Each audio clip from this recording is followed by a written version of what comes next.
During the delivery that should have been the most sacred moment of her life, a pregnant woman is sabotaged by an imposter infiltrated into the medical team.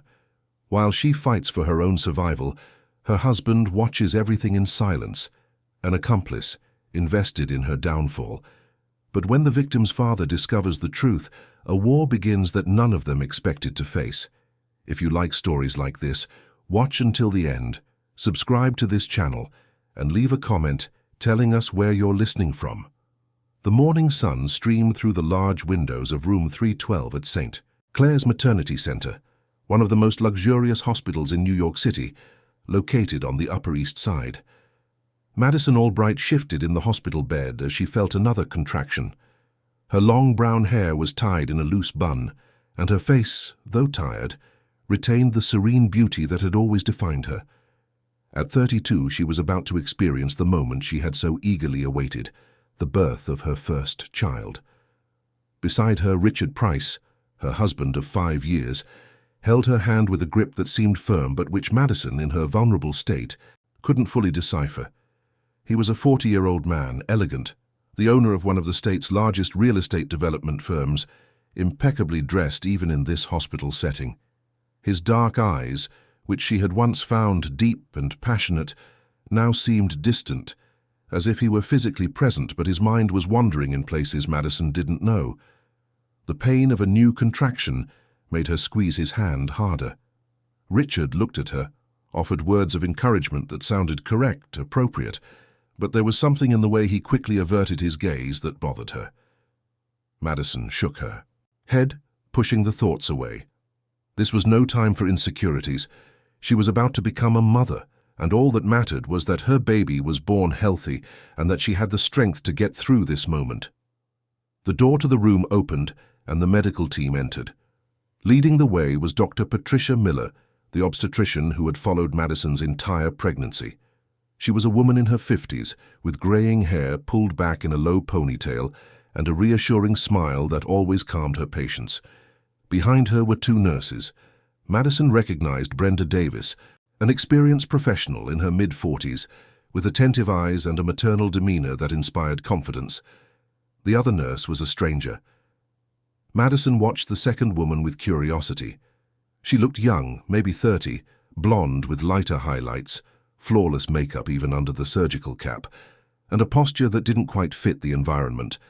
There was something in the way she moved, as if she were playing a role, following memorized movements rather than acting with the natural ease of someone who worked there daily. But the pain of another contraction pulled Madison from her observations. Brenda approached the bed, with her usual warm smile. She checked the monitors, adjusted the IV line, and asked how Madison was feeling. There was a genuine warmth in her words, a calming presence that made all the difference in this tense moment. Madison had always known Brenda was special, one of those professionals who not only follow protocols, but truly care about each patient. The other nurse, however, kept her distance, observing. Madison noticed her frequently glancing at Richard, and in one of those moments their eyes met in a way that seemed strangely familiar, too intimate for 2 people who supposedly didn't know each other. Madison felt a tightness in her chest that had nothing to do with the contractions. But soon Dr. Miller began to examine her, explaining that her dilation was progressing well and it would soon be time to go to the delivery room. As the medical team got organized, Madison closed her eyes for a moment. She thought of her father, Walter Albright, a 68-year-old man who had built a pharmaceutical empire from scratch. He was the owner of Albright Pharmaceuticals, one of the largest companies of its kind in the country. And he was also one of the majority shareholders of this very maternity center, where Madison was about to give birth. Walter had always been a protective man, sometimes overly so, and Madison knew he was anxious to meet his grandson. He would be arriving any minute. Richard had said he'd called him earlier, letting him know Madison was in labor.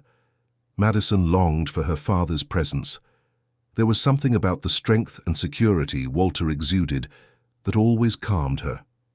Even though he was a feared man in the business world, known for his firmness and for not tolerating games or falsehoods, with her, he had always been affectionate and present, especially after her mother passed away 10 years ago. Another contraction, this time more intense. Dr. Miller checked again and announced it was time. Madison would be taken to the delivery room. The team began to move efficiently, preparing everything for the transfer. Richard let go of Madison's hand and said he would wait for her outside the room, that he would come back as soon as they allowed it. She nodded, but as he turned to leave, Madison saw that look exchanged between him and the unknown nurse again. It was quick, almost imperceptible, but it was there. A look charged with something Madison couldn't name, but that left her deeply uncomfortable. Brenda noticed the worried expression on Madison's face and came closer, gently touching her arm. In a low, comforting voice, she said that everything would be okay, that she was there and would take care of Madison through the whole process. There was a sincerity in those words that Madison clung to like a lifeline in the murky waters of her insecurities. The gurney began to move down the white, impeccably clean hallways of the maternity center. Madison stared at the ceiling, where the fluorescent lights passed in sequence, creating a hypnotic pattern. Beside her, Brenda walked steadily, checking the equipment and talking to Dr. Miller about the latest tests. The other nurse, whose name Madison still didn't know, followed a little behind, in silence. When they reached the delivery room, Madison was carefully transferred to the surgical table. The room was spacious, equipped with state-of-the-art technology, monitors everywhere, powerful lights positioned strategically. Everything there breathed efficiency, safety, the best that money could buy. Madison tried to focus on that, on the idea that she was in one of the best hospitals in the country, surrounded by competent professionals, that nothing could go wrong. Dr. Miller started giving instructions. Brenda positioned herself next to Madison, holding her hand, explaining each step, each procedure. The unknown nurse moved around the room, checking equipment, but Madison noticed she hesitated at certain moments, as if she weren't completely familiar with the environment. At one point, Brenda asked her to bring a specific instrument, and there was a pause. Too brief for most to notice, but long enough for Brenda to frown slightly before pointing out exactly where the instrument was. The contractions now came in waves, closer and more intense. Madison focused on breathing, on following Dr. Miller's instructions. The world around her became a blur of voices, lights, pain, and anticipation. She thought of the baby she would soon hold in her arms, thought about what it would be like to see that little face for the first time, what it would be like to love someone with an intensity she didn't yet know, but that everyone said was incomparable. Between one contraction and another, in a moment of clarity, Madison saw the unknown nurse discreetly pull a cell phone from her pocket and quickly type something before putting it away again. It was such a quick movement it could have gone unnoticed, but Brenda saw it too. Madison noticed the subtle change in the experienced nurse's expression, an almost imperceptible stiffening of her posture, a more watchful gaze directed at her colleague. But there was no time for investigations or questions. The delivery was underway, and all attention had to be on Madison and the baby. Dr. Miller instructed Madison to push with the next contraction. Madison obeyed, squeezing Brenda's hand with all her might. The pain was intense, but there was a purpose to it, a reason that made it bearable. She was bringing a life into the world. She was about to become a mother, and nothing else mattered in that moment. Outside the room, Richard paced the hallway. He checked his watch frequently, looking restless. A nurse passed by, and he asked how much longer it would take. She replied that it was hard to say exactly, but that everything seemed to be going well. Richard nodded and continued his nervous pacing.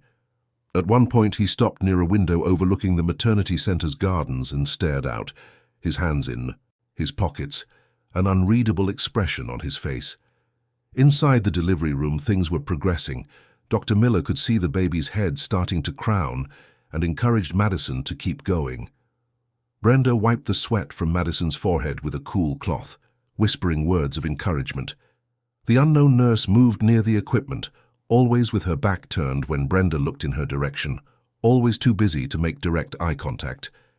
It was when Madison gave another intense push that Brenda noticed something strange. The oxygen line providing additional support to Madison, which had been working perfectly moments before, seemed to have been altered. The flow was different.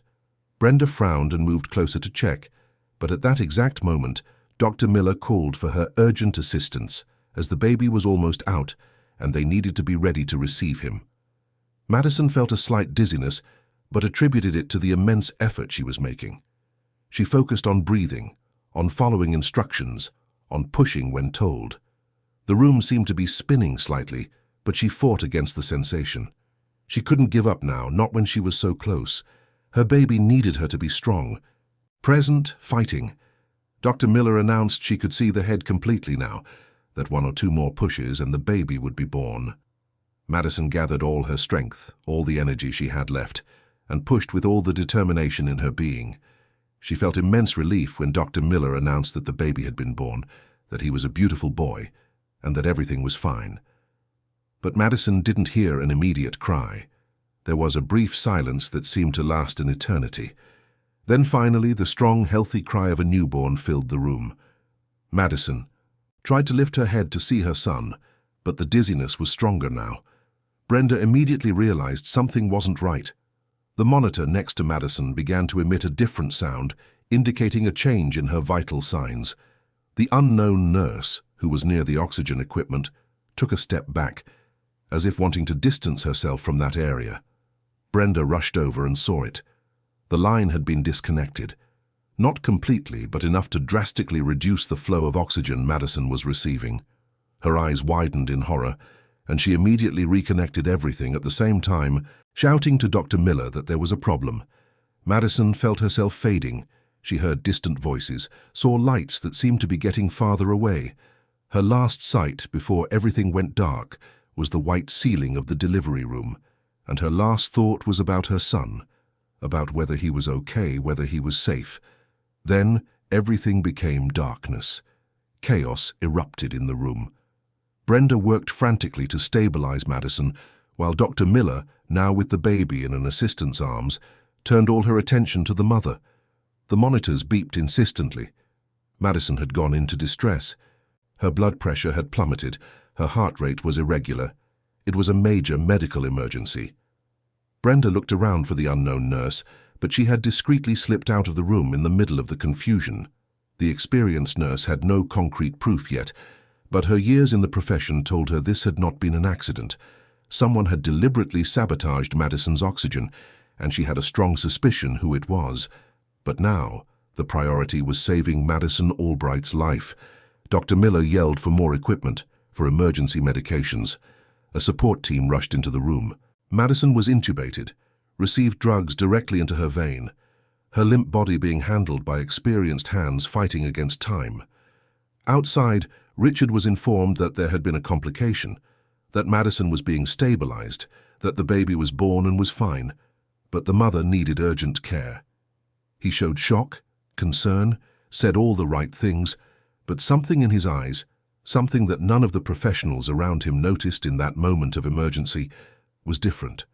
It wasn't exactly surprise, it was something closer to resignation, as if he were watching an event he had already expected to happen. And somewhere in the white, impeccable hallways of St. Clair's Maternity Center, a blonde woman with lighter highlights was taking off her surgical cap and scrubs in an empty locker room, tucking away the fake credentials she had used and checking her phone. There was a message. She smiled, a smile that held no joy but rather a bitter triumph. She put her phone away, grabbed her purse, and walked out of the locker room as if she were just another visitor leaving the hospital. Inside the delivery room, Brenda Davis held Madison's unconscious hand and made a silent promise. She would find out what had happened, who that woman was, and why Madison Albright, in one of the most important moments of her life, had been the target of something so terrible. As the medical team fought to bring Madison back, Brenda was already planning her next steps. Because if there was one thing her 45 years of life and 25 in her profession had taught her, it was that coincidences don't happen in delivery rooms, and that when something goes wrong so specifically, there's always a reason, and usually that reason has a name and a face. Madison remained unconscious, connected to various machines, her breathing controlled by ventilators. Her baby, a healthy 7.5-pound boy, was being examined in the next room, oblivious to the unfolding drama. And as night began to fall over New York City, as the city lights flickered on outside, inside St. Clair's Maternity Center, A dark mystery was beginning to unravel, layer by layer, truth by truth, betrayal by betrayal. The first few hours after the incident were a whirlwind of medical activity, emergency protocols, and a tension that hung over St. Clair's maternity center like a dark, heavy cloud. Madison had been transferred to the intensive care unit, where she remained in a medically induced coma while doctors monitored every aspect of her condition. Her body had suffered considerable trauma from the lack of oxygen, and although the team had acted quickly to reverse the damage, it was still too early to know the full extent of the consequences. In the neonatal ICU, Madison's baby, who didn't yet have an officially registered name, was under constant observation. He had been born healthy, with all indicators within the expected range, but the pediatric team wanted to be sure that the stress his mother had endured during delivery hadn't affected the little one in any way. Richard had visited his son once, stood before the bassinet for a few minutes with an expression the nurses couldn't decipher, and then left, saying he needed to make some urgent calls. Brenda Davis hadn't slept that night. After Madison was stabilized and transferred, she should have ended her shift and gone home, but something kept her there, a deep unease that wouldn't let her rest. She mentally replayed every moment of the delivery, every detail, every movement of that unknown nurse. The more she thought, the more convinced she became that it hadn't been an accident. The way the oxygen line had been manipulated, the presence of someone who clearly didn't belong on that team, the cell phone used during a medical procedure, all these elements pointed to something premeditated. She went to the hospital administration and asked to speak with the nursing supervisor, Carmen Riley, a woman in her early 50s who had worked at St. Clair's for over 20 years. Brenda reported her suspicions, described the unknown nurse, and mentioned the inconsistencies she had noticed. Carmen listened attentively, but her response was cautious. She checked the staffing records for that day and found the name Jessica Cole as the nurse assigned to assist with Madison's delivery. The credentials were in order, the documentation seemed legitimate.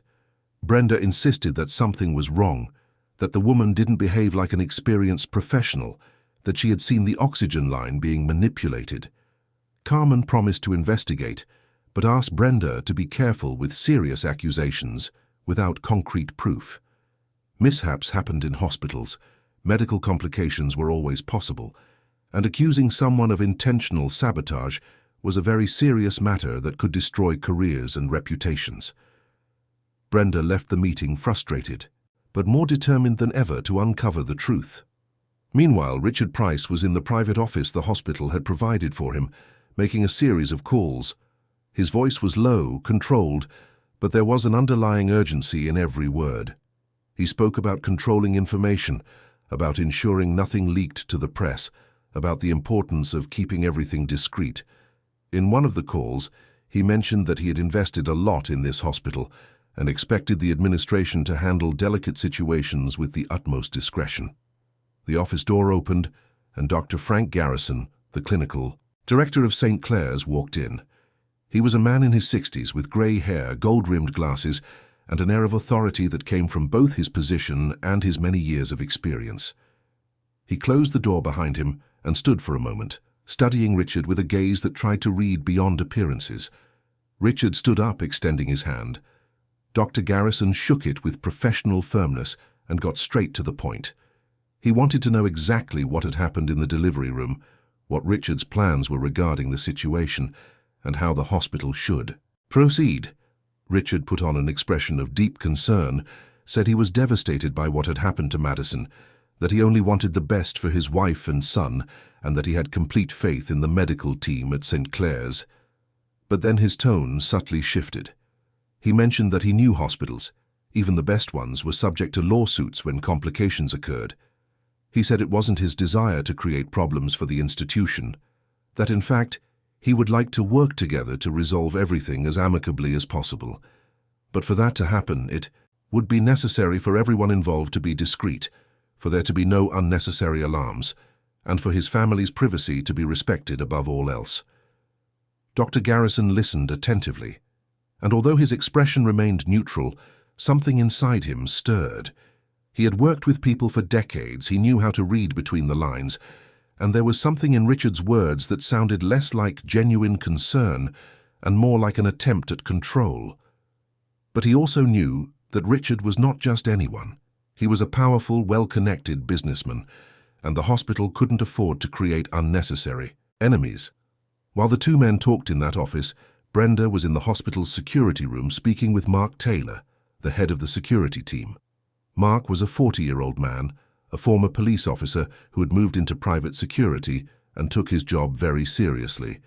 Brenda explained that she needed to see the footage from the delivery room, that there were suspicions that something irregular had happened. Mark hesitated.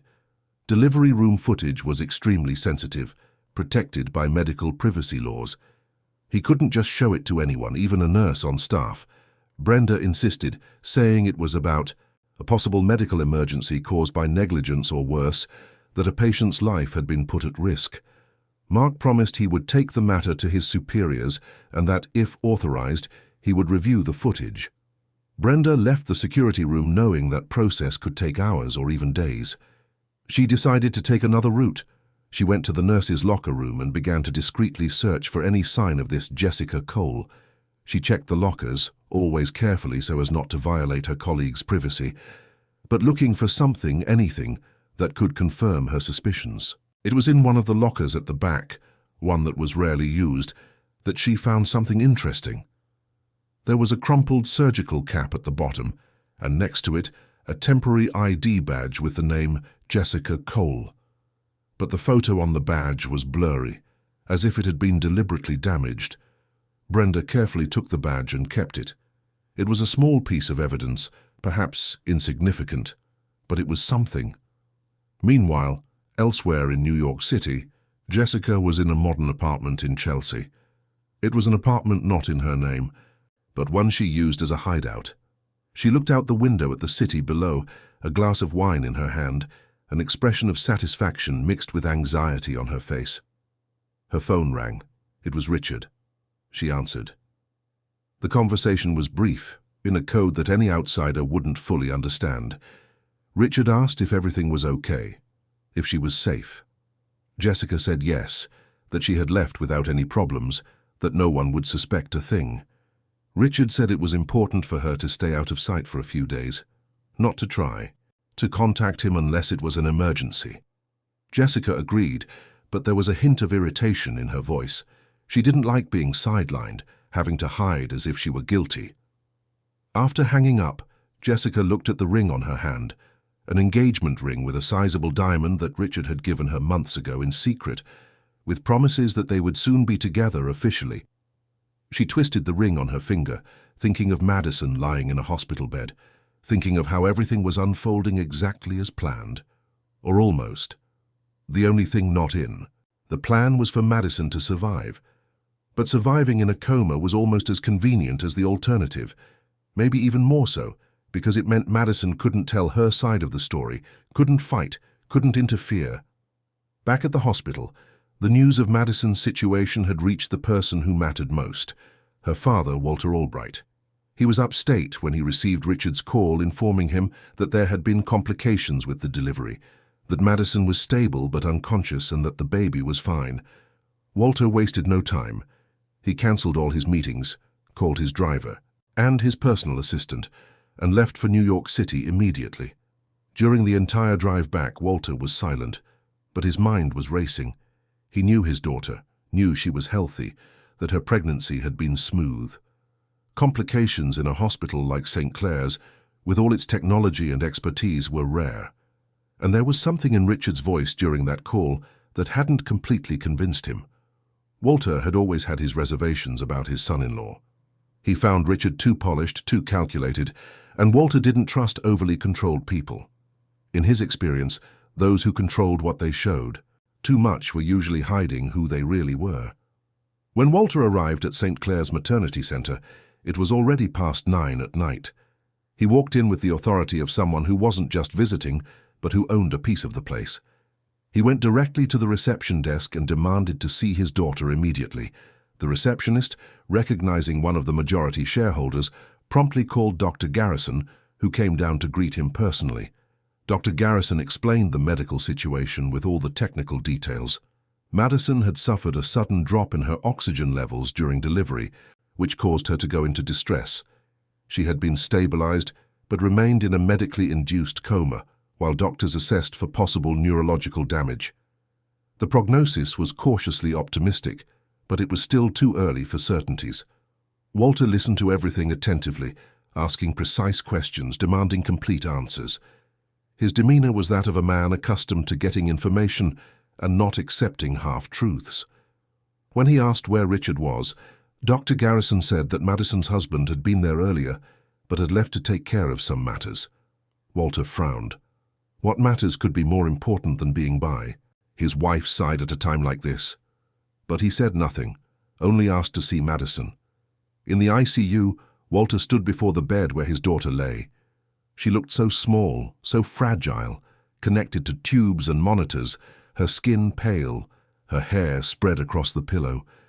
Walter felt a tightness in his chest he hadn't felt in years, not since he lost his wife. He approached, gently touched Madison's hand, and made a silent promise. He would find out what really happened here, and if someone was responsible for putting his daughter in this state, they would pay dearly. After spending a few minutes with Madison, Walter went to see his grandson. The baby was sleeping peacefully in his bassinet, oblivious to all the drama around him. Walter looked at that tiny face and felt a mix of love, protection, and responsibility. This boy had just entered the world and was already facing adversity. Walter lightly touched the baby's hand and felt the tiny fingers close around his own. In that moment, he renewed his promise. He would protect this child and his mother, no matter the cost. Leaving the NICU, Walter crossed paths with Brenda, who was finishing some notes at the nurse's station. He stopped and asked if she had been the one caring for Madison during the delivery. Brenda confirmed she was. Walter asked her to tell him exactly what had happened, and something in his tone, an authority mixed with genuine concern, made Brenda decide to trust him. They went to a private room, and Brenda told him everything: her suspicions about the unknown nurse, the inconsistencies in her behavior, the way the oxygen line was found disconnected, her attempts to report it to her supervisor, and the blurry ID badge she had found. Walter listened to every word with total concentration, and the more he heard, the darker his expression became. When Brenda finished, Walter was silent for a moment, processing everything. Then he asked if she had been able to see the security footage. Brenda explained that she had asked but had run into issues with protocol and privacy. Walter nodded. Then he said something Brenda would never forget, that he was one of the owners of this hospital and he would get access to anything he wanted to see, and that if her suspicions were correct, he would personally ensure that justice was served. Walter went straight to the administration, where he found Dr. Garrison still in his office despite the late hour. The conversation between the two men was direct. Walter demanded full access to the footage from the delivery room where Madison had been. Dr. Garrison tried to explain about privacy protocols, but Walter cut him off. As the patient's father and as a majority shareholder, he had not just the right, but the obligation to ensure that everything that had happened was fully investigated. Dr. Garrison, realizing there was no room for negotiation, agreed. He personally escorted Walter to the security room where Mark Taylor was called and instructed to show all relevant footage. Mark, recognizing Walter's authority and the gravity of the situation, began to pull up the video files. The footage showed everything: the medical team's entrance, the positioning of each person, and there, clearly visible on camera, was the woman Brenda had described. They saw the moment she approached the oxygen equipment, saw the subtle movement of her hands, saw how she moved away right after. The camera quality was excellent, and while it wasn't possible to see every detail, it was clear she had tampered with something. Walter asked Mark to make copies of all the footage and store them in multiple secure locations. Then he asked about the woman's identification. Mark searched the records and found the name, Jessica Cole. Walter asked for more information about her, her employee file, her history. That's when they discovered that Jessica Cole had been hired on a temporary basis, with credentials that seemed legitimate, but under closer scrutiny revealed inconsistencies. Walter felt his blood boil. Someone had entered his hospital disguised as a healthcare professional and deliberately put his daughter's life at risk.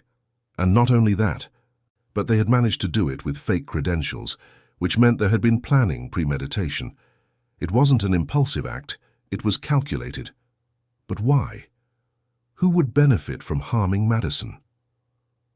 Walter thought of Richard. He thought of the reservations he'd always had about his son-in-law, the way he always seemed more interested in the all-bright fortune than genuinely in love with Madison. He thought about how Richard wasn't there at that moment, by his unconscious wife's side. Walter decided it was time to have a very serious conversation with his son-in-law. He called Richard's cell phone, which he answered after several rings. Walter asked where he was. Richard said he was dealing with some urgent work-related matters, that he would be back at the hospital soon. Walter controlled his irritation and said they needed to talk, that it was important, that Richard should come back immediately. The tone left no room for argument.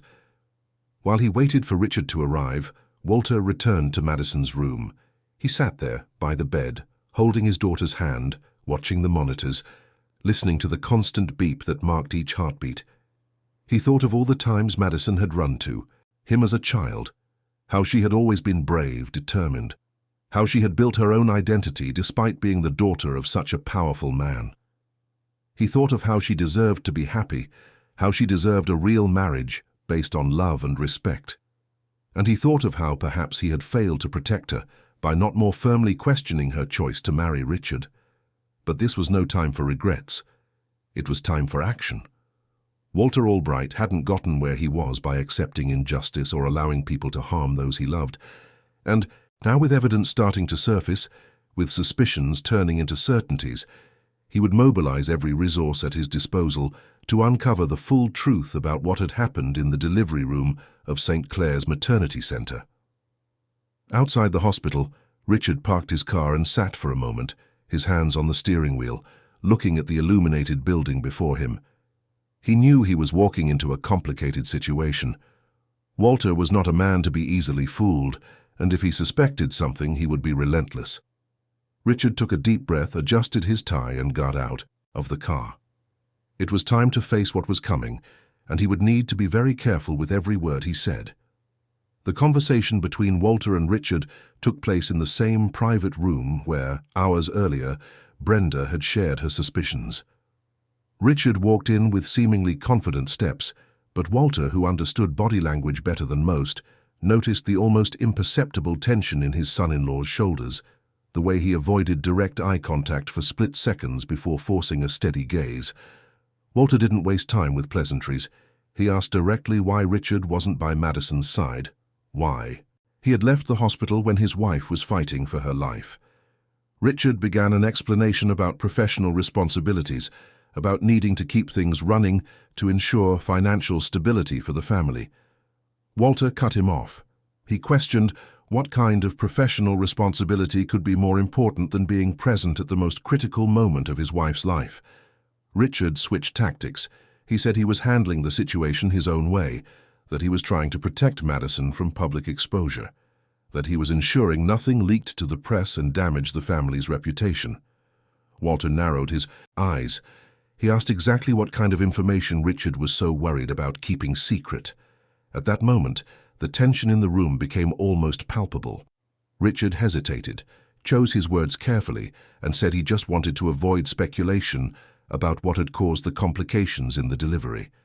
Walter asked if Richard knew what had caused the complications. The pause before Richard's answer was too long. He said no, that he assumed it was some unexpected medical reaction, something that happens even in the best hospitals. Walter then mentioned that he had seen the security footage, that there was a nurse whose credentials were being investigated, that there was evidence of tampering with the oxygen equipment. He watched Richard's reaction closely. His son-in-law feigned surprise, said that was serious, and asked if the hospital administration was aware. But there was something in the performance, a false note that Walter, with his many years of negotiating with people trying to deceive him, could detect. Walter decided to apply more pressure. He said he would hire private investigators to find out who that woman was, that he would ensure she was found and held accountable, that he wouldn't rest until he had all the answers. He watched as Richard became visibly uncomfortable, as he started talking about not making a scene, about letting the authorities handle it, about avoiding more trauma for Madison when she woke up. The mention of Madison waking up made Walter focus even more. He asked if Richard didn't find it strange that such specific complications had occurred precisely during his wife's delivery. Richard tried to argue that coincidences happened, that hospitals dealt with emergencies every day. But Walter was not a man who believed in coincidences, especially when his daughter was involved. The conversation was interrupted by the arrival of Dr. Garrison, who brought news. Madison was showing signs of improvement, her vital signs were stabilizing, and there was a possibility that the induced coma could be reversed in the coming hours if everything continued to progress well. Walter felt immense relief wash over him. Richard also showed relief, but again Walter noticed something, a nuance in his son-in-law's expression that didn't quite match genuine joy. After Dr. Garrison left, Richard said he needed to make some calls to let friends and family know about Madison's improvement. Walter agreed, but before Richard left, he said something. That made his son-in-law stop at the door, that he hoped Richard was being completely honest with him, because if he found out there was something Richard wasn't telling him, the consequences would be severe. Richard turned, tried to maintain a neutral expression, said there was nothing to hide, and left. Walter was left alone in the room for a moment, thinking. His intuition, sharpened by decades of building a business empire in a country where trusting the wrong people could cost you everything, told him that Richard was hiding something important, but intuition wasn't proof, and Walter needed concrete facts before he could act. Meanwhile, in her Chelsea apartment, Jessica received a call from Richard. His voice was tense, controlled, but clearly under pressure. He said his father-in-law was asking questions, that he had seen the security footage, that the situation was escalating faster than they had expected. A chill ran down Jessica's spine. She asked if he had mentioned her name, if there was any way they could trace it back to her. Richard said the fake credentials she used were being investigated, but that the name Jessica Cole was common enough, and the false documentation should buy them some time. However, he recommended she stay out of sight, not to contact him except in absolute emergencies. Jessica protested. She said she was tired of hiding, that she had done her part, that he needed to keep his promise. Richard replied with a sharpness he rarely used with her. He said the situation was delicate, that Madison was improving and could wake up, that if she woke up and said something, everything could fall apart. Jessica asked what he meant by Madison waking up and saying something, since Madison was unconscious when it all happened and shouldn't have seen anything. Richard realized he had said too much and tried to soften his tone, saying he was just being cautious, that they needed to wait for things to calm down. But Jessica was no fool. Years of being kept a secret, of being the other woman, had taught her to read between the lines. She asked directly if Richard was thinking of backing out, of abandoning her. Richard vehemently denied it, said he loved her, that as soon as the situation stabilized, they would move forward with their plans. But for the first time, Jessica didn't completely believe his words. After she hung up, Jessica walked to the window and looked out at the city. She thought of all the years she had spent waiting, believing Richard's promises, dreaming of the day she would no longer be the secret lover, but the legitimate wife. She thought of Madison, the woman she deeply envied, not just for having Richard publicly, but for having everything: the name, the respect, the family, the stability. Jessica had always felt like she was on the outside of a shop window, looking in at a life she could never have, but she had taken action. She had taken control of her own destiny, and now, with Madison in a coma, with Richard promising they would soon be together, she should have been triumphant. So why did she feel this emptiness, this growing anxiety that something was spinning out of control? Back at the hospital, Brenda continued her personal investigation. She had spoken with other nurses, trying to find out if anyone else had noticed anything strange that day. Most hadn't. They were too busy with their own responsibilities. But a nursing assistant, Julia, a young woman in her early 20s, mentioned that she had seen this Jessica Cole in the hallway before the delivery, and that she was talking on the phone in a way that seemed too intimate for a professional conversation. Brenda pressed for more details. Julia said she hadn't heard the full conversation, but she had caught a few stray words. Something about it being almost time, about everything being over soon, about finally getting what she deserved. At the time, Julia hadn't thought much of it, assuming it was just a nurse talking about the end of her shift. But now, in retrospect, those words took on a much more sinister meaning. Brenda thanked her for the information and went to find Mark in security. She asked him to check if there were any cameras in the hallways that might have captured that phone call. Mark, now fully engaged in the investigation after Walter's intervention, started searching. It took some time, but he found it. Footage of Jessica in the hallway, approximately 30 minutes before the delivery began, talking on her cell phone. They had no audio, but her body language was revealing. The way she smiled, touched her hair, looked around to make sure no one was watching. Then, at one point, she passed in front of an area where ambient audio was picked up for security purposes. Mark turned up the volume. They could hear fragments of the conversation, her saying she was ready, that she wouldn't back down, that she would soon be free to be with the person she loved. Brenda felt a shiver. This wasn't just about harming Madison for some professional or accidental reason. There was a strong emotional motive here.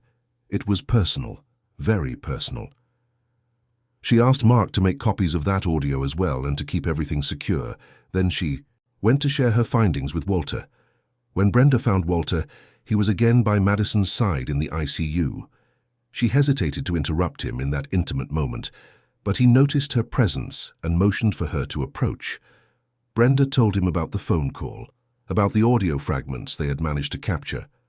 Walter listened with growing attention. Then he asked if Brenda could recognize Jessica's voice if she heard it again. Brenda said yes, definitely. Walter made a decision. He would hire a team of private investigators to locate Jessica Cole.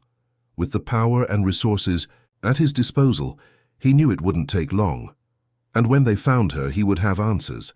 But there was something else that bothered him. This woman had a strong emotional motive. She spoke of being with someone she loved. That meant she probably wasn't acting alone. Walter began to connect the dots. The way Richard was acting, his convenient absence, his desire to quash the story, his excessive concern with privacy and discretion. The idea forming in his mind was disturbing, almost unthinkable. But Walter hadn't gotten where he was by ignoring uncomfortable possibilities. He called his personal assistant Marcus, a man he trusted completely who had worked with him for 15 years.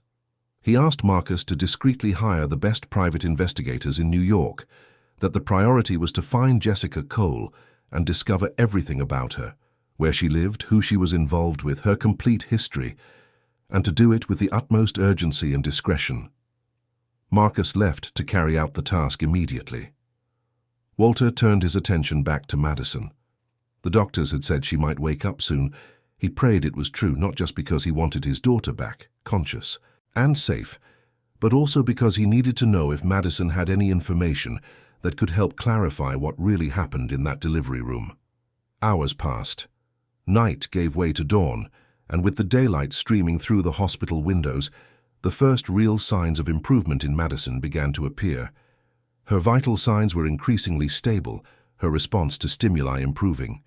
The medical team decided it was safe to start gradually reducing the sedation from the induced coma. Richard arrived at the hospital shortly after sunrise, bringing coffee and looking as if he hadn't slept. He went straight to the ICU, where he found Walter still by Madison's side. The two men greeted each other with tense formality. Richard asked if there was any news. Walter said yes, that Madison was improving and could wake up at any moment.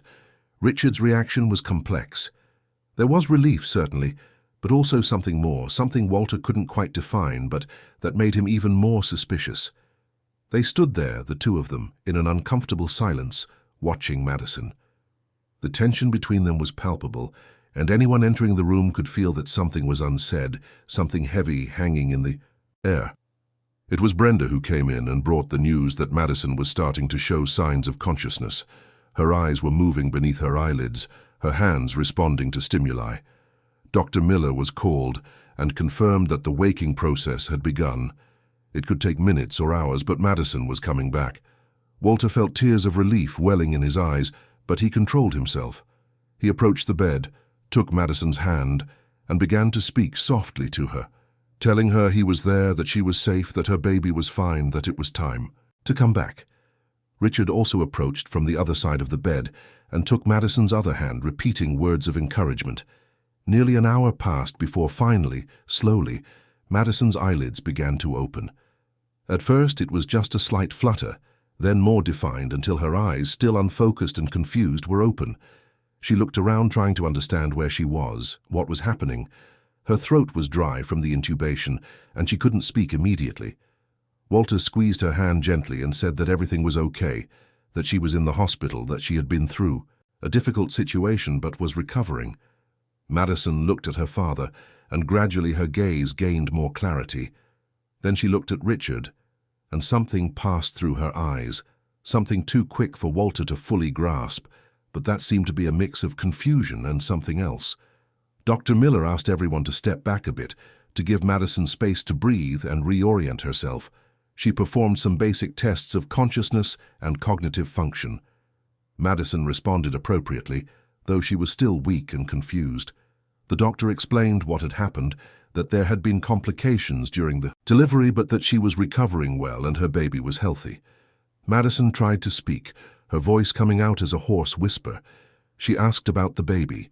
Walter assured her he was fine, that he was a beautiful, healthy boy, and that she would be able to see him soon. Madison closed her eyes for a moment, tears streaming down her face, and Walter wasn't sure if they were tears of relief, pain, or something more complex. After a few minutes, when Madison seemed a bit more stable, she looked at Richard again and whispered something that made Walter's heart race. She asked who the woman was. Richard looked confused, asked what woman. Madison said with evident effort, "The blonde nurse." She remembered a blonde nurse who was in the room, and she remembered something strange about her, something that had made her uncomfortable. Walter and Brenda exchanged significant glances. Madison had information. Even in her state during labor, even with all the pain and confusion, she had noticed something. Richard tried to deflect, said there were several nurses in the room, that she shouldn't worry about it now, that the important thing was to recover. But Madison insisted. She said there was something wrong with that woman, that she didn't seem like a real nurse. And then, with a sudden clarity that surprised everyone, Madison said something that made Richard visibly tense. She said she saw the woman and Richard looking at each other, that it was a look she recognized, a look that shouldn't exist between strangers. The silence that followed was heavy. Richard tried to laugh it off, said Madison must be confused from the medication, that it was normal to have fragmented and inaccurate memories after a trauma like that. But Walter wasn't laughing. He stared intently at Richard, and for the first time since they had met, he didn't hide his suspicion. Madison, exhausted by the effort of speaking and the emotional weight of what she was remembering, closed her eyes again. Dr. Miller said she needed to rest, that it had been too much stimulation for someone who had just woken from a coma. She asked everyone to leave and let Madison regain her strength. In the hallway, Walter confronted Richard. He asked directly if he knew the woman who had posed as a nurse. Richard vehemently denied it, said it was absurd, that Madison was confused, that he had never seen that woman before. But there was sweat on his forehead, and his hands were trembling slightly, signs that did not go unnoticed by Walter. It was at that moment that Marcus, Walter's assistant, arrived with news. The investigators had worked through the night and had information. Jessica Cole was a fake name used by a woman named Jessica Foster, 30 years old, who had worked as a receptionist in a few places, but never as a nurse. And most revealingly, they had managed to trace phone calls between Jessica's number and Richard Price's personal cell phone, frequent calls that stretched back over 2 years. Walter felt something break inside him. He looked at Richard with a mixture of disgust and controlled rage. Richard tried to explain, said that yes, he knew Jessica, that she had worked for one of the construction companies he had hired, that they had spoken a few times about professional matters, but nothing more. The lie was so obvious it was almost insulting. Walter said coldly that he knew the truth, or at least part of it. He said he wouldn't deal with it there in that hospital hallway, but that Richard should prepare himself because the full truth would come out, and when it did, there would be consequences. Richard tried to protest, but Walter simply turned and walked back into the ICU, where Madison was sleeping, leaving his son-in-law alone in the hallway with the weight of his crumbling lies all around him. The following days were a whirlwind of revelations, confrontations, and truths that surfaced like wreckage from a sunken ship. Madison recovered gradually, gaining strength each day, but the emotional trauma of what she was discovering was as intense as the physical ordeal she had endured. Walter kept a constant vigil, protecting his daughter while his team of investigators dug deeper and deeper into the web of lies Richard and Jessica had woven. The evidence was irrefutable. Phone records showed years of communication between Richard and Jessica, exchanged messages that revealed not just a relationship, but promises, plans, a parallel life built in the shadows. The investigators discovered that Richard maintained the Chelsea apartment where Jessica lived, that he paid all her expenses, that he had given her an engagement ring that cost a fortune and now served as physical proof of his betrayal. Even more shocking, they found that Jessica frequently expressed resentment toward Madison, seeing Richard's legitimate wife as an obstacle to her own happiness. In archived messages, she talked about how different things would be if Madison didn't exist, about how Richard would be all hers, about how she deserved the life Madison had. The messages never explicitly mentioned a plan to harm Madison, but the tone was unequivocally threatening. When Walter presented all this evidence to Madison, she was sitting up in her hospital bed, holding her baby in her arms for the first time since she had woken up. The child nursed peacefully, oblivious to the family drama surrounding him. Madison listened to everything in silence, tears streaming down her face, but her expression was not one of weakness. It was one of growing determination. She looked at her father and said she wanted to confront Jessica. Walter initially resisted, arguing that Madison was still recovering, that she didn't need to subject herself to more stress. But Madison was firm. She said she needed to look into the eyes of the woman who had tried to destroy her, that she needed to understand that she couldn't move on without closing that circle. Walter, recognizing his daughter's strength, agreed, but on one condition: the meeting would be at the hospital, under supervision, and with security present. The investigators had located Jessica quickly. She wasn't hiding, but was in the Chelsea apartment, apparently confident she wouldn't be discovered. When Walter sent his security team there, accompanied by the police who were already investigating the case of document forgery and sabotage, Jessica tried to argue that she had done nothing wrong, that it was all a misunderstanding. But the evidence was overwhelming. The security footage showing her tampering with the oxygen equipment, the fake credentials, the communications with Richard that established motive and opportunity.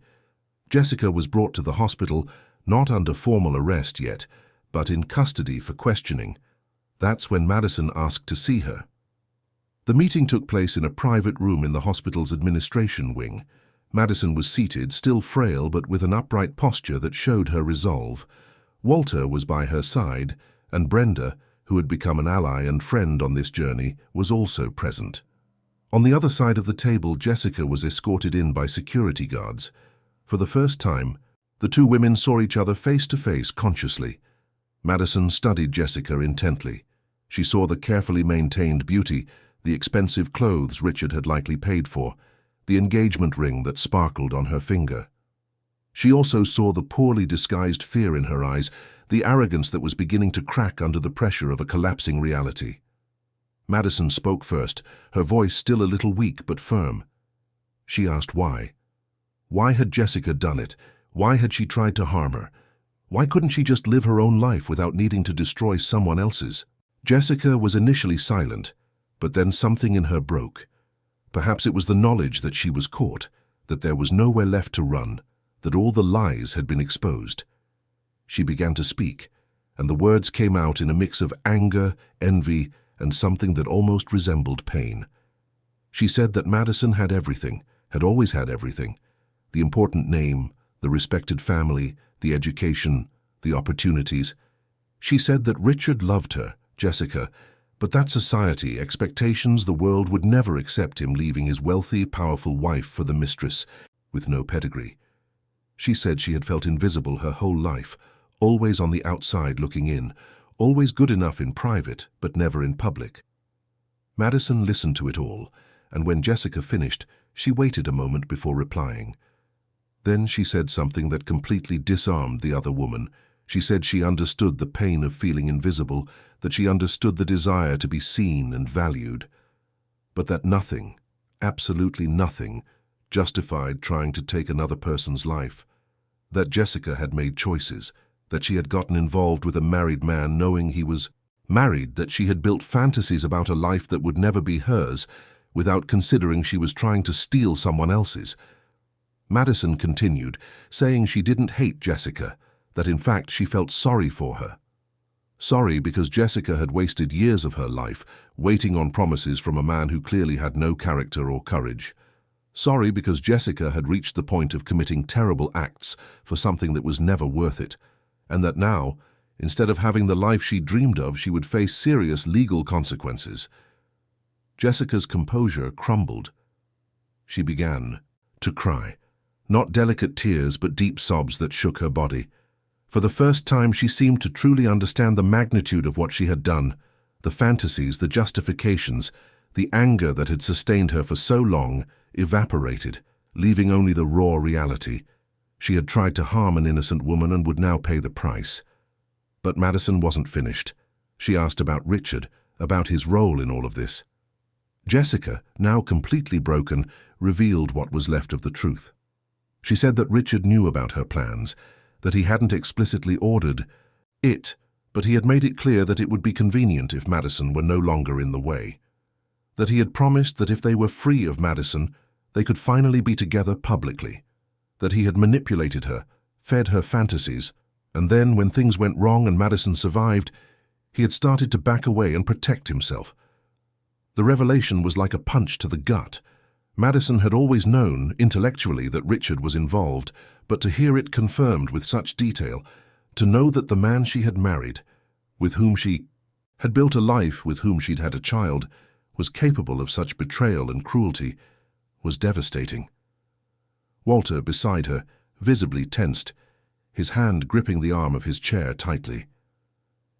When Jessica was led away, Madison sat in silence for a long moment. Then she looked at her father and said she needed to confront Richard. Walter agreed, but this time he didn't try to dissuade her. He wanted this confrontation too. Richard had been called to the hospital, informed that there were important matters to discuss. He arrived an hour later, still trying to maintain the facade of a concerned husband, but now there was a visible nervousness in his movements. The confrontation happened in the same room. When Richard walked in and saw Madison, Walter, and several security guards, he immediately realized the game was over. Madison wasted no time. She confronted him with everything she knew: the relationship with Jessica, the years of lies, his involvement in the plan to harm her, the conversations that had been recovered, the evidence the investigators had gathered. Richard tried to deny it, then tried to downplay it, then tried to place all the blame on Jessica, saying she was obsessed, that he had tried to end the relationship several times, that she had acted alone against his wishes. But Madison had the messages, she had the proof, and she was no longer willing to accept any more lies. She said she wasn't there for explanations or excuses. She was there to make it clear that she would not be silenced, would not be made a passive victim, and would not accept any deals or attempts to cover up the case. She said she would tell the authorities everything, that she would cooperate fully with any investigation, and that she would make sure the complete truth came to light, regardless of the social or financial consequences. Richard tried to appeal to their son, saying Madison needed to think of the baby, of how a public scandal would affect the child. Madison responded with a coldness that surprised even herself. She said she was thinking of her son, that she wanted him to grow up knowing his mother had the courage to face the truth and seek justice, not that she accepted being subjugated and silenced. That her son would learn that truth and integrity were more important than appearances and social convenience. Walter then spoke. With the authority of a man who had built an empire and had no more patience for games, he informed Richard that he had initiated legal proceedings, not only related to the incident at the hospital, but was also auditing all the businesses Richard had conducted, using connections and resources from the Albright family. He made it clear that Richard would face not only criminal, but also devastating financial consequences. Richard tried to argue, to threaten, to negotiate, but he was cornered. When he finally realized there was no way out, that all his bridges were burned, something in him changed. The mask of the charming, confident businessman fell away completely, revealing someone desperate, trapped, and fundamentally cowardly. He tried one last emotional appeal to Madison, but she simply turned and walked out of the room holding her father's hand, leaving Richard with the security guards and the reality of what he had lost. The days that followed saw the scandal explode in the media. Despite Richard's initial efforts to control the narrative, the truth was too big to be contained. The press uncovered everything: the mistress infiltrated in the hospital, the sabotage attempt, the complicit husband, the investigations, the evidence. St. Clair's Maternity Center became the center of a full investigation into its security protocols and credential verification. Jessica was formally charged with document forgery, practicing medicine without a license, and aggravated assault. Richard, after further investigation, was charged with conspiracy and complicity. Both would face legal proceedings that could result in serious consequences. Richard's business empire began to crumble as investors pulled out, contracts were cancelled, and his reputation was utterly destroyed. Madison, for her part, focused on her recovery and her son. She named the baby Gabriel, which means messenger of God, because she felt her son had been the reason she fought to survive, the reason she didn't give up. Gabriel grew healthy and strong, oblivious to the drama that had marked his entry into the world. Brenda visited Madison regularly, and the two had developed a deep friendship. The nurse always said she had never seen so much courage in someone who had been through so much. Madison would reply that courage wasn't about not being afraid, but about moving forward despite it. Walter, meanwhile, remained the solid rock he had always been. He ensured that Madison and Gabriel were protected, that they had everything they needed. But more than that, he supported every decision Madison made about how to handle the situation, respecting her autonomy and strength. He also made significant changes at St. Clair's, implementing much stricter verification protocols to ensure nothing similar could ever happen again. 3 months after the incident, Madison was in her apartment, fully recovered physically. Gabriel was asleep in her arms after nursing, a perfect, innocent little being. She looked out the window at New York City, thinking about everything that had happened, how her life had completely changed. She thought of Jessica, who was awaiting trial and who, according to the lawyers, would likely face years of legal consequences. Madison felt no satisfaction in this, but no guilt either.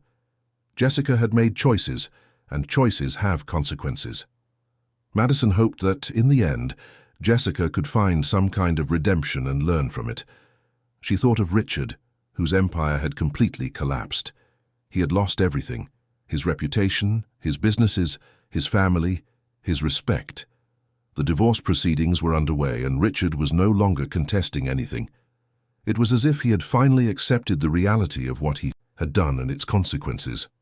Madison didn't feel anger toward him, just a deep sadness for all that could have been different if he had chosen honesty over lies. But mostly, Madison thought about herself and the path she had traveled. She had survived, not just physically, but had emerged stronger, more aware of her own worth. She had learned that she didn't need external validation, that her strength came from within. She had learned that the truth, however painful, was always better than living in comfortable lies. Gabriel stirred in her arms and opened his little eyes, looking up at his mother with the absolute trust that babies have. Madison smiled at him, a genuine smile that came from the depths of her soul. She whispered that he would grow up knowing his mother never let herself be broken, that she fought for the truth, and that she would always be there to protect and love him unconditionally. The doorbell rang. It was Walter coming to visit his grandson as he did every day. Madison opened the door, and father and daughter embraced. Walter took Gabriel in his arms, making those funny faces that only grandfathers make, and the baby smiled, a toothless but absolutely charming smile. They sat together in the living room, talking about the future. Madison had decided to go back to work, planning to resume projects she had set aside during her pregnancy. She had plans, dreams, goals. She was not defined by what had happened, but strengthened by having survived it. Walter commented that he was proud of her, that seeing how she had handled everything strengthened him too. He said that her mother, wherever she was, would be proud as well. Madison felt tears in her eyes, but they were tears of gratitude, not sadness. That night, after Walter left, Madison put Gabriel to sleep in his crib. She stood there for a moment, watching the little one breathe peacefully. She thought about how unpredictable life was, how moments of greatest joy could be intertwined with those of greatest pain, how human strength was something extraordinary. She went to the window again and looked out at the illuminated city. Somewhere out there, people were living their lives, fighting their battles, making their decisions. And Madison, who had almost not survived what should have been the happiest day of her life, was now here, whole, strong, ready for whatever came next. She thought about sharing her story, about how it might help other women going through similar situations, facing betrayal, manipulation, danger. She thought about how her voice, which had almost been silenced forever, could now echo and make a difference. Madison picked up her phone and started to write. Not an exposé, not a manifesto, but a testimony. She wrote about the importance of trusting your instincts, of not ignoring warning signs, of seeking help when needed. She wrote about the strength that exists in every person, even when we don't know it's there until we need it. She wrote about new beginnings and how even from the ashes we can rebuild ourselves. When she finished, she posted it on her social media. She didn't mention names, didn't give specific details that could harm the ongoing legal proceedings, but she shared its essence, her message, her strength. And within hours, messages began to pour in from other women, sharing their own stories, thanking Madison for having the courage to speak out. Madison realized in that moment that she had found a greater purpose in everything that had happened, not that the suffering was necessary or justifiable, but that she could transform it into something meaningful, something that helped others. The months turned into years. Gabriel grew up, becoming a curious and cheerful child. Madison rebuilt her life completely, not as it was before, but as something new and in many ways better. She became a public speaker, sharing her story at events on female empowerment, on overcoming adversity, on the importance of truth and justice. Jessica and Richard faced the legal consequences of their actions. Both served significant sentences, losing everything they had built or planned. Whether there was real redemption or learning, Madison would never fully know, as she chose not to maintain contact. She had moved on, and they were closed chapters in her life. Brenda remained a constant presence, almost like a second mother to Gabriel and an older sister to Madison. The nurse always said that experience had reaffirmed why she loved her profession, to be the person who notices when something is wrong and acts, to be the voice that refuses to be silenced, even when it's convenient. Walter, now 73, remained active, but now dedicated more time to his grandson. He saw in Gabriel not just the continuation of the family, but proof that even in the most difficult situations, life finds a way, hope persists, and love prevails. And Madison, looking back on everything she had lived through, understood that her story wasn't just about betrayal and survival. It was about discovering who we really are when everything we thought we knew about our lives is revealed to be a lie. It was about finding strength in places we didn't know existed. It was about the power of truth, even when it hurts, even when it's uncomfortable, even when the easiest thing would be to accept the silence. She knew her journey had inspired many people, that her refusal to be silenced had given a voice to others facing their own battles. And she knew that, in the end, the greatest victory wasn't just surviving, but transforming her survival into something bigger, a legacy of courage and truth for her son and for everyone who heard her story. Gabriel, now 5 years old, often asked his mother about her story, adapted for a child's understanding, of course. And Madison always ended by saying that, no matter what happens in life, he should remember 3 things. Always seek the truth, always have courage, and always remember that he is loved unconditionally. And as life went on, as new days brought new challenges and new joys, Madison knew she was exactly where she was supposed to be, being exactly who she was meant to be, a survivor who refused to be defined by her pain, but who chose to be defined by her strength.